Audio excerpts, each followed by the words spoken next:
Ano ba yan, Kate? At saka Chloe, bukas ng pasukan natin, hindi man lang tayo gumanda ng bakasyon? Ano pa? Ang dami-dami ko pa naman nilagay sa mukha ko, wala lang naman nangyari. Nasayang lang yung pera ko.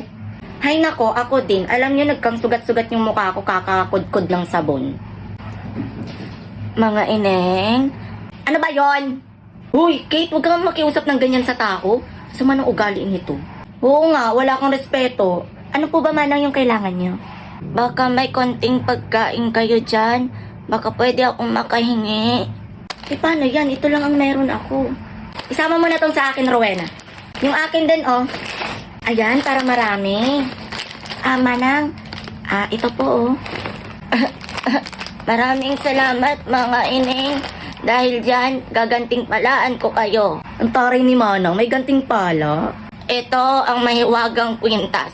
Kapag ito ay sinuot nyo, magiging bago ang itsura nyo. Totoo po